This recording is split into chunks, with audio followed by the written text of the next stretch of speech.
Okay, in this video, I will explain you what are the data types and how to create variables from those data types. So, what exactly is the data type? So, the data type is just an item that defines the type of and the range of values that we can use in Python. Uh, this concept of data types can be found in any programming language. There are numbers, alphabets, characters, etc. that all we have unique properties due to their classification. Such a classification is also made in many programming languages, including Python. So, unlike many other languages, Python doesn't place a strong emphasis on defining the data type of an object. Uh, which makes coding much simpler. We'll discuss more about it in future. So generally in Python, we have three main types of data or data types. One is numbers, and then one is strings, and then one is Boolean, and other custom data types we can define ourselves called as objects, which we will discuss more further when we are discussing object-oriented programming. And you might have already seen in the introduction video uh, of this playlist also in the description of it, not the first 8 minutes video. It's like around 25 to 30 minutes. I explained with more visually what is the object-oriented language and also. So there is another concept called as variable. It's simply just a name to which we can assign any value. Uh, so variables allow us to give some meaningful names to the data. The simplest way to assign a value to a variable is by just using this equal to symbol or operator. So it's like we'll provide some variable name equal to a value or some expression, which on evaluation it will give another value.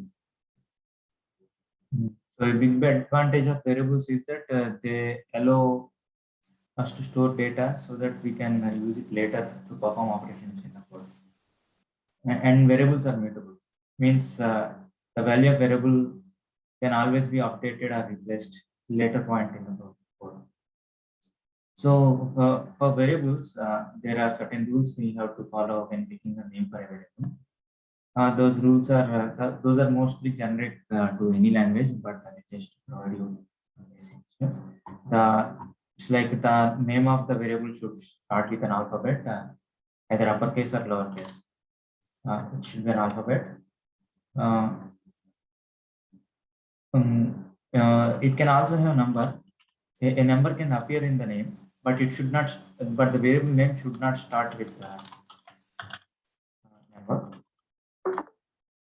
It can end or it can have in the middle.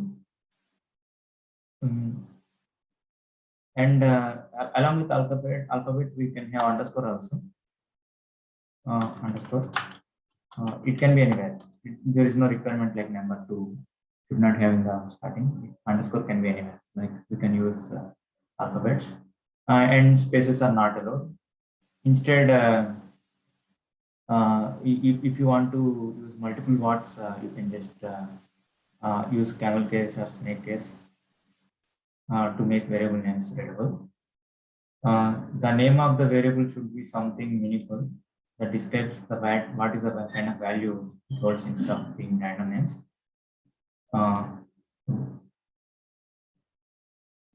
Understood. So, what is snake case? See, if I have a two words like uh, my name is two different words. If I want to combine these two in a single order, so we cannot differentiate the first word and second word. So instead, what we'll do is we need to keep space, but spaces are not allowed in the variable names. So instead of space, we'll keep underscore. So this kind of combining multiple words with underscore is called as snake case. Understood. There is one more case called camel case, which we will come later, of course.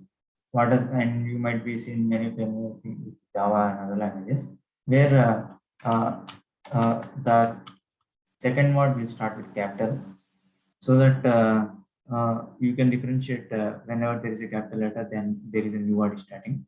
Instead of underscore, we will keep a capital name. So my name is like this. So there is one more variation is first letter also will be capital, but most frequently we'll be using this one.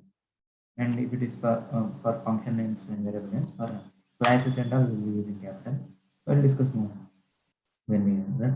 But and camel case is letter starts with capital letter, and snake case means letters are joined with underscore character. Words are joined with underscore characters. So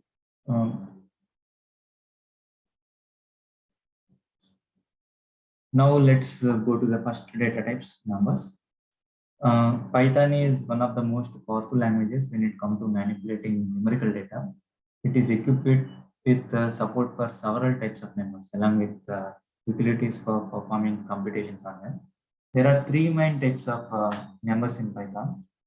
Uh, one is integers or whole numbers, and one is floating point numbers.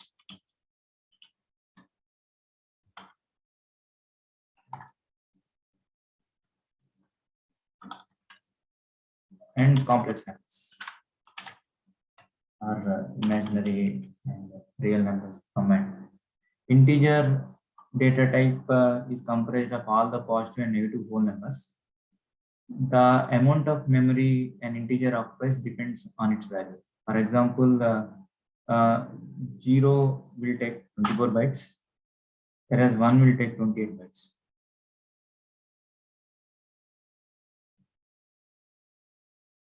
So let's say why 24 bytes?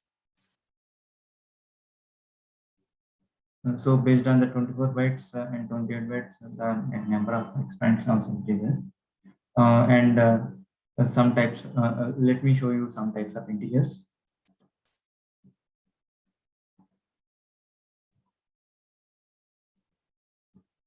Add to that information.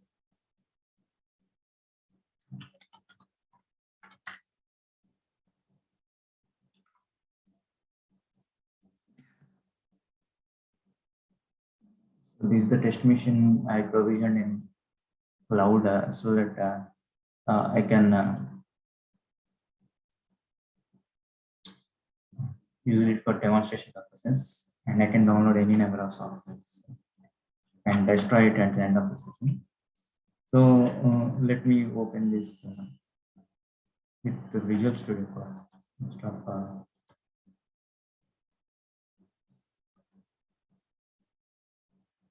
so how to use this Visual Studio install and just how to install the Visual Studio Code extension and use it for Python.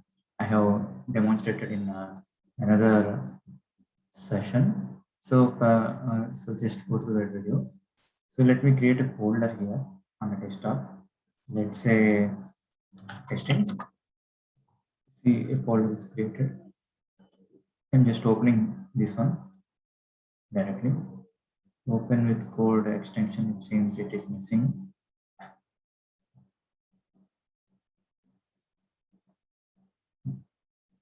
I will close this project or just file open folder, and I will open this one. So this is an empty folder now, nothing.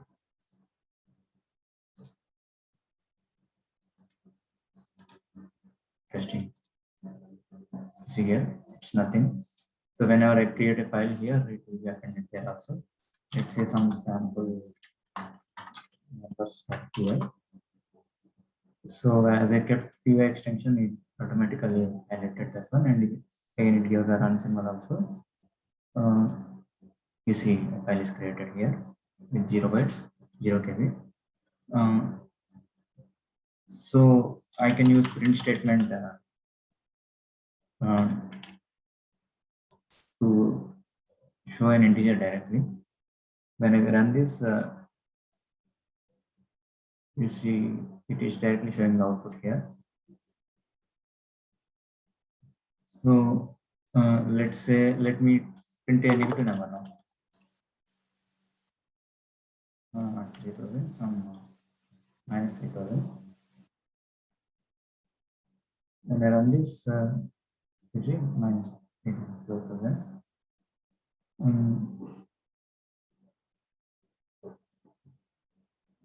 Let me use some bigger number, and this time I will create a variable. Number is equal to I will assign like 1, 2, 3, 4, 5, 6, 7, 8, 9. A bigger number, and I will, and the printing, instead of directly assigning the value now, I'm using this num. So wherever this 1, 2, 3, 4, 5, 6, 7, 8, 9 is required, I will use this number. Unlike C++, I am not defining the data type as integer. So when I run this, you see it got printed directly. And later point of time, I can change that num value also. So it will update it.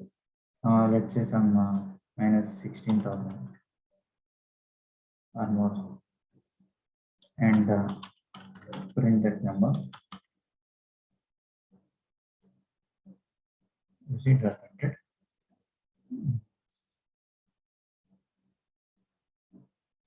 So similarly, let's define some floating point numbers also. Let me create some other variable instead of using some ft. Let's keep like this. 1.2345678. I can use print statement to type this ft. When I run this, it will automatically save. Got printed. So floating point numbers or floats refer to positive and negative decimal numbers. Means for integers you don't have these after dot parts, but in floating point it supports these decimal numbers also, not only whole numbers. So it supports both the positive and negative decimal numbers, and the storage level also very high for these floating point numbers. So, and also floating point occupies 25 bytes of memory. So in Python, let's say some F1, I store it as 5. F2, I store it as 5.0. Print F1, print F2. If you see here, it is showing the decimal point of 5.0. This is a floating point number and this is an integer. So let me show that with a type function. When you surround F1 with type, it will show what is the variable is holding inside, the data type of it. You see, first one is integer and second one is its class, means it's of type integer. And at the runtime, it will define these types as classes only, different MS. I explain more about this in the 24 minutes introduction video. You can see that. Let's create one more complex number, which is if you completed your higher secondary education, where you can see imaginary numbers, real numbers, and all complex numbers you can create here. And complex numbers you can't create directly, like you define 5, a is equal to 5.0 like that. Here we need to use in mathematical terms.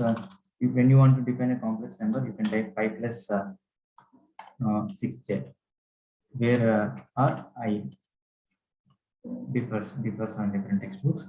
So 5 is the real part, 6 is the imaginary part. Equivalent to 6 is equal to root of -1, 6 into root of -1. So this 5 comma 6, how we can define in Python is by using this complex function. So this one we will provide arguments as 5 comma 6. So first is the real part, second is the imaginary part, and we can assign it to a variable. Let's say some 5.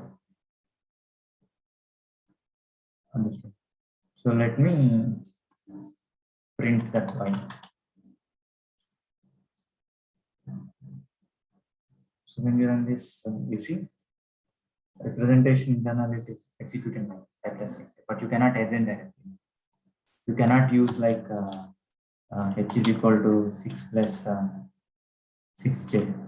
Here what happens is it will treat j as some variable and it will mention as j is not available. So to create a complex numbers, we need to use this complex function with real and imaginary parts. You can add to, so instead of y, let me keep y1, let me keep y plus y1 and see the output. You see 10 plus 12. Real parts are getting added and imaginary parts are getting added separately. 5 plus 6 plus 6. So normal operation, arithmetic operations it is able to. So here in Python it is showing as j, but in normal mathematical terms we will use either in electrical engineering or any subjects if you go. Complex numbers are useful for modeling physics and electrical in models in Python. While they may not seem very relevant right now, it's better to know them. A simple concept. The complex numbers usually take up to 32 bytes of data. So we discussed about numbers. In numbers, we discussed about integers, floating point, and even complex numbers. Now let me discuss about another type called as Boolean. It allows only two values, either true or false. So it's better suited in checking the conditions whether true or false. So based on that, we can frame the logics. So let's say some a is equal to starts with capital ones. You can see the convention. B is equal to, if I type normal true, it's white color. Enter it is showing to it's trying to correct my code, which is not in ideal. It will simply throw the error. Right. So you can check the type of this J. And I print A, B, type of A, type of B.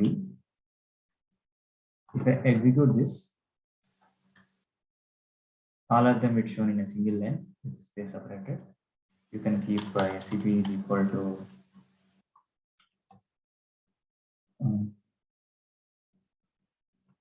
/t also. So a bigger line will come. There somewhat bit more space added, or you can keep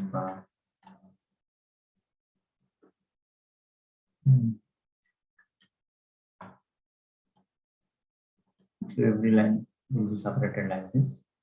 You can keep whatever symbol you want. I will be keeping now the new line character.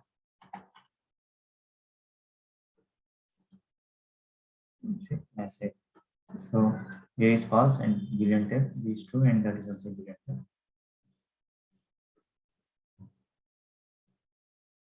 So Boolean value is used to determine whether the logic of an expression or a comparison is correct or wrong. It plays a huge role in data comparisons.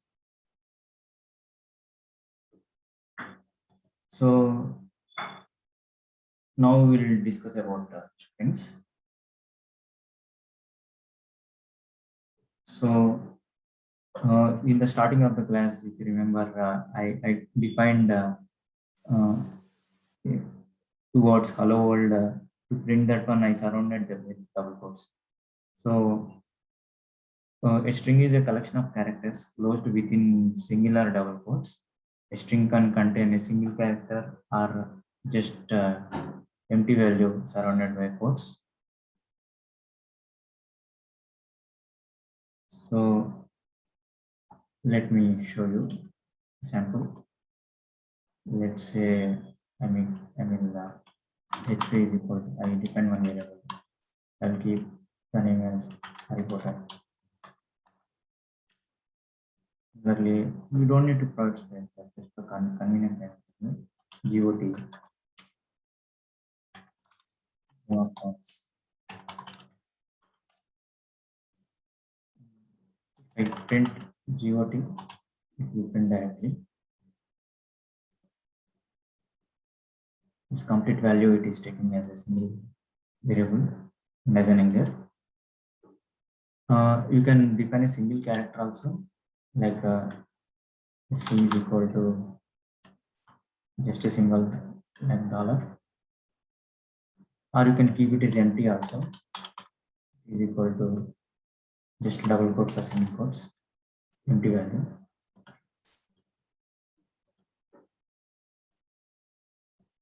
Then I type print et. So what happens is by default print will print this variable value, then it will keep the cursor in the next line. So a new line will start, and here it is empty value, it won't print anything. And again a new line enters. So here what happens, one blank value will be created. Print, let's see, print HP. You see, the blank line is created. Now instead of GOT, I can, when I type here and surround the GOT there, it will show me the type as string. Understood. And ET also it will show a string on, because even though it is empty value, as I provided a simple single quotes. So it what happens is it will show a string only. Now instead of so along with type, I can show you another function called length. So to length, I am providing this as argument. So what happens is length of SC, which is the total length. It will be one here. There's only one character. And let's see Harry Potter, how much is the length.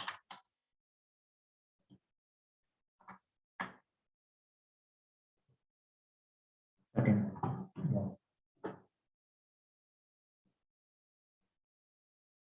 So see, Harry Potter is of 13 characters. I can pick the individual characters also here for printing. Let's say for print HP. Here the counting starts from 0. So if I want the fifth letter, counting starts from 0. 0, 1, 2, 3, 4. So it will be 4. If you want to print the first letter, you need to provide 0, HP of 0. HP of 4 will print me the fifth letter, that is Y. You see? Yeah. You can index the individual numbers. So counting starts from 0, 1, 2, 3 like that. If you want the last character, you can print length is 13 characters, right? So the counting starts from 0. So the last character index will be 12. HP of 12 will show this exclamatory mark. If you don't know the length, what you can do is you can keep -1, which is equivalent to counting from the back side. And their indexing will be 1, -1, because 0 is non-negative, neither negative nor. So you cannot index like that. There is no -0 concept. So here from back side, so the counting starts from here. So here the first character will be this one. Again the exclamation mark. If I keep 2, it will print R now. Yeah.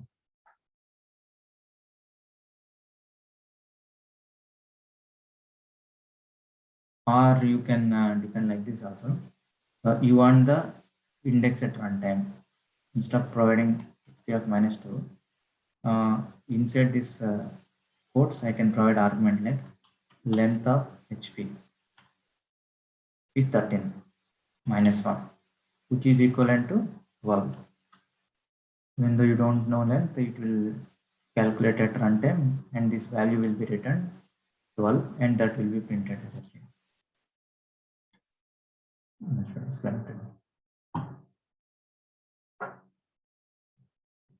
So if you try to use length of HP directly, so I am trying to access index 13. but that is out of range. That's why I'm getting string index out of range. Why it is out of range? Because let me open paint.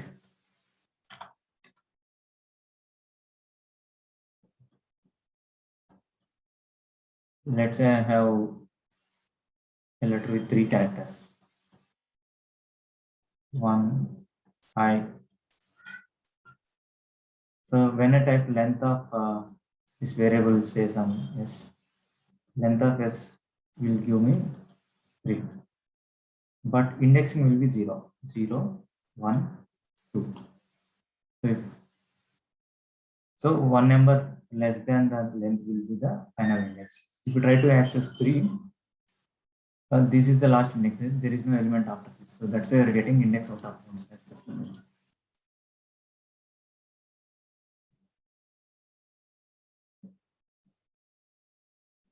So that's it for this video. In the next video, I will explain you about some string related operations and different types of other arithmetic operators and all. That's it. Bye.